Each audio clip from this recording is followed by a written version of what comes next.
Bien aimé, quand je partage sur Job, je dis toujours à mon entourage, vraiment que Dieu nous fasse grâce. Nous n'aurons pas d'excuses devant Dieu. Les gens comme Job, bien aimé, ils ont vécu à une époque, à une dispensation où l'Esprit de Dieu ne vivait pas en permanence dans l'homme. L'Esprit venait et partait. Ce n'était pas encore la dispensation de l'Esprit. Ils bénéficiaient des grâces de l'Esprit de manière spontanée. Mais regarde les défis qu'ils ont relevés. C'est différent de notre époque où l'Esprit depuis la Pentecôte est venu et habite en permanence avec les hommes. Et la présence de l'Esprit de Dieu en nous nous aide dans beaucoup de choses. Mais eux, ils n'avaient pas cette grâce-là. Mais regarde comment ils ont relevé les défis. Des gens comme Daniel, des gens comme Shadrach, Meshach, Abednego. Ils n'avaient pas l'Esprit de Dieu en permanence avec eux, mais ils ont accepté des situations sans abandonner Dieu, sans renier Dieu, sans fléchir les genoux. Comme Job là, il vit une situation horrible, bien-aimé. Je ne sais pas si quelqu'un d'entre nous aujourd'hui, dans cette dispensation de l'Esprit, dans la dispensation de l'Église, avec l'assistance et l'aide du Saint-Esprit, la présence du Consolateur en permanence avec nous, si on peut résister comme Job. Déjà, nous, aujourd'hui, moindre bobo. Ah, Seigneur, si tu ne fais pas ça, alors je ne vais plus à l'église. Ah, Seigneur, parce que tu as permis que telle chose m'arrive, moi, je ne vais plus prier. Tu perds juste un emploi. Tu abandonnes Dieu. Tu perds un contrat, un avantage, tu abandonnes Dieu. Une fausse couche qui t'arrive en tant qu'enfant de Dieu. Tu commences à questionner Dieu, à remettre en doute ta foi en Dieu. Au point même de dire, je ne viendrai plus à l'église, je ne vais plus prier. Ou même quelque chose qui ne t'arrive pas, quelque chose qui arrive à d'autres. Un serviteur de Dieu qui se méconduit. Ah, moi, je ne vais plus prier. Bien aimé. Oh my God.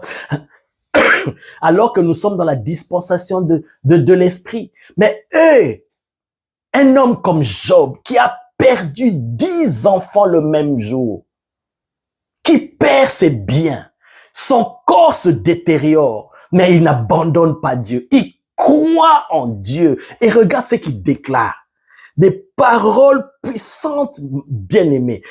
Des confessions puissantes. Voilà pourquoi il a voulu que ces paroles soient gravées dans un roc. Et Job sert de modèle.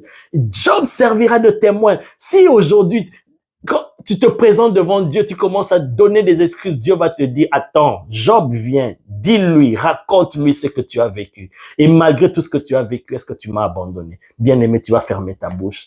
Quand tu vas comparer ce que Job a vécu et ce que toi, tu es en train de vivre, et pour ça, tu veux abandonner Dieu. Tu veux renier ton Dieu.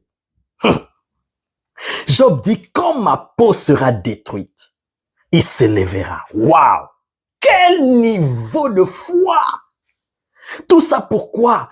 Parce que le Saint-Esprit lui a ouvert une brèche dans l'éternité pour voir le sacrifice du Rédempteur, pour voir les bénéfices de la croix. Et il a vu la résurrection. Et il sait que même si ton corps est détruit, si ton corps est dévoré même par les baleines, ton corps a été consumé par un crash d'avion, bien-aimé. Il sait que même malgré ça, le Rédempteur est capable de le ressusciter. Il dit, quand ma peau sera détruite, il s'élèvera. Quand je n'aurai plus de chair, je verrai Dieu. Waouh! Je le verrai et il me sera favorable. Mes yeux le verront et non ceux d'un autre. Mon âme languit d'attente au-dedans de moi. Bien-aimé. Écoutez ces paroles de foi. Malgré tout ce qu'il traversait, mais il n'a pas perdu sa foi en Dieu. Pourquoi? Parce que il s'est basé sur la révélation qu'il a eue sur le Rédempteur. Bien-aimé, ton Rédempteur est vivant. Ton Rédempteur est vivant. Quel que soit ce que tu traverses. Job, il dit, même si mon corps est détruit, même si ma peau est et dévorer, quel que soit ce qui m'arrive, il n'y a rien d'impossible à mon Rédempteur.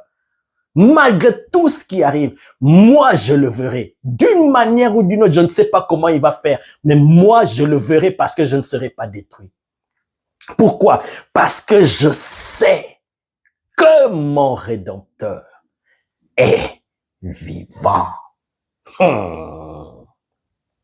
Bien-aimé, toi enfant de Dieu, racheté par Christ, racheté par le Rédempteur dont a parlé ici Job, à l'époque où même, oh my God, Jésus n'est même pas encore prêt de venir sur la terre. Jesus. Oh Seigneur, merci. Merci. Bien-aimé, quel que soit ce que tu traverses, attache-toi à l'espérance de la gloire. Christ en nous, c'est l'espérance de la gloire. Lui, Job, Christ n'était même pas encore en lui, mais il avait cette espérance de la gloire, de la résurrection, qu'il allait voir Dieu, malgré tout ce qui lui arrivait. Waouh! Mon Dieu, parfois quand nous lisons ces choses, c'est comme si c'est des fables, c'est comme si c'est des histoires. Mais c'est des réalités que les hommes ont vécues. Essaye de te représenter même 1% de ce que Job a vécu. Si aujourd'hui le Seigneur te dit, fais pas, c'est moi j'ai déjà entendu un serviteur de Dieu qui a dit, moi, mon Dieu, Seigneur, épargne-moi de ce qui est arrivé à Job. Épargne, malgré que j'ai le Saint-Esprit, épargne. Et malgré que le consolateur vit en nous, mais épargne. Mais lui, Job, le consolateur ne vivait pas en lui. My God. Mais le Seigneur lui a fait grâce. Par l'Esprit de Dieu, il a vu que le Rédempteur est vivant. Et il dit, je sais que mon Rédempteur est vivant. Bien-aimé, par ce message, le Seigneur veut que tu arrives à ce niveau de certitude absolue en Dieu.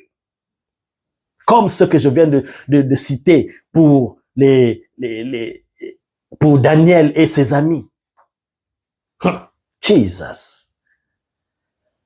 Shadrach, Meshach, Abednego devant la fournaise ardente, qui ont dit au roi, roi, nous n'avons même pas besoin de quel niveau d'assurance? Nous n'avons même pas besoin de te répondre sur ça. Mais nous savons que notre Dieu est capable de nous délivrer de ta main. Mais même s'il ne le fait pas, nous n'adorerons pas tes dieux pour abandonner notre Dieu. Wow, my God. Quand je lis ces textes, ça me fait vibrer. Je répète encore, ils ont vécu à une dispensation où l'Esprit de Dieu ne vivait pas en permanence dans les hommes.